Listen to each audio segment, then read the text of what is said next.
Dari bakal calon gubernur dan calon wakil gubernur Sulawesi Selatan, ada Muhammad Ramdan Pomanto atau Dani Pomanto berpasangan dengan Azhar Arsyad.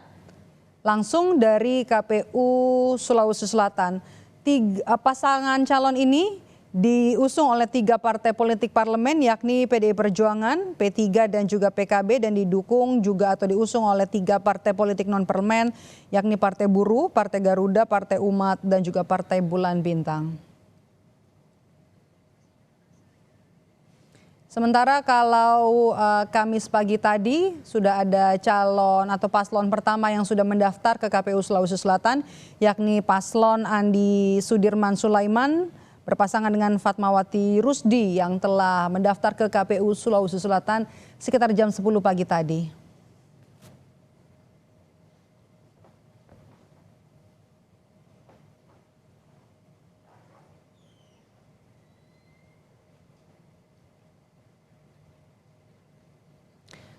Kang Ujang, kita ke Sulawesi Selatan dulu nih. Kang Ujang, Ya, oke, kita akan mendengarkan.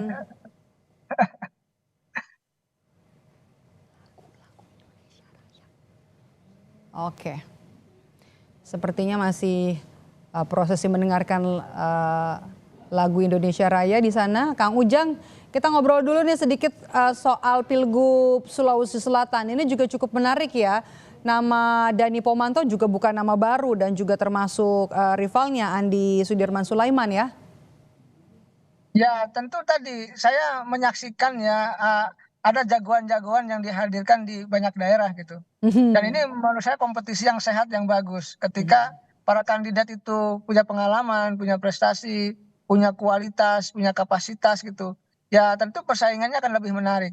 Bukan hanya soal isi tas ya, tetapi bagaimana mereka punya kekuatan ide dan gagasan untuk bisa disampaikan kepada publik. Walaupun memang nanti di ujungnya soal misalkan ada put buying, ada permainan uang dan lain sebagainya, tetapi kita ingin hal lain lebih diprioritaskan, lebih didorong gitu terkait dengan tadi pembangunan yang akan dilakukan di Sulawesi Selatan, karena Sulsel ini merupakan di daerah yang cukup besar juga apa namanya penduduknya, sangat strategis di wilayah timur.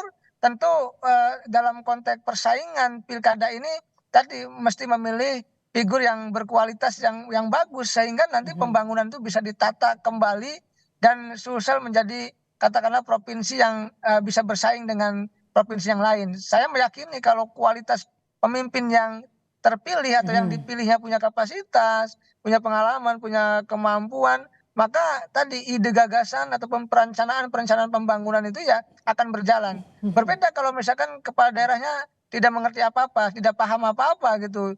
Yang tahu adalah persoalan misalnya kalkulasi finansial saja misalkan. Ya tentu itu tidak akan membawa kebaikan bagi daerah. Yang dibutuhkan oleh masyarakat Sulawesi Selatan termasuk oleh warga di daerah lain yang sedang melaksanakan pilkada adalah tadi mencari sosok figur pemimpin yang peduli akan nasib warganya.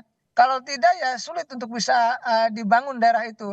Nah, kita ini banyak masyarakat yang tadi ketika mereka peduli di pilkada, peduli di pilpres, di pileg, ketika sudah memilih tahu-tahu ditinggalkan. Ini yang harus menjadi perhatian bersama dari para kandidat itu.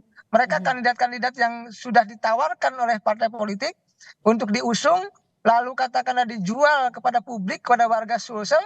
Nah, warga Sulsel yang berhak untuk menilai, katakan tanda petik, untuk menguliti ya terkait dengan rekam jejaknya, terkait dengan programnya, terkait dengan visi misinya, terkait dengan janji-janjinya, terkait dengan ide gagasan yang akan disampaikannya. Jadi pertarungan pilkada ini bukan hanya pertarungan soal partai politik semata, bukan hanya soal tadi kandidat semata, tetapi juga pertarungan terkait dengan konsepsi-konsepsi atau ide-ide gagasan untuk pembangunan warga Sulsel. Sudah mulai kita arahkan ke sana gitu, bukan lagi hanya bicara soal money politik ansih ya, tetapi harus lebih dari itu, harus ada lompatan-lompatan pembangunan yang harus dilakukan oleh pemerintah Sulsel nanti ketika salah satu dari mereka ada yang terpilih. Oke, baik. Intinya dari adu gagasan ya, karena beberapa calon kepala daerah yang sudah datang dan juga mendaftar di masing-masing KPU bilang pemilihan ini harus diisi dengan riang gembira. Artinya sebenarnya sudah adu gagasan, bukan malah adu pendukung yang kemudian justru jadi bersih tegang dalam Pilkada Serentak 2024. Terima kasih sudah bergabung bersama kami Kang Ujang dan juga memberikan perspektifnya di Breaking News Kompas TV hari ini. Sehat selalu Kang Ujang. Amin, sama-sama. Kami jeda sejenak saudara, Breaking News Kompas TV akan kembali sesaat lagi.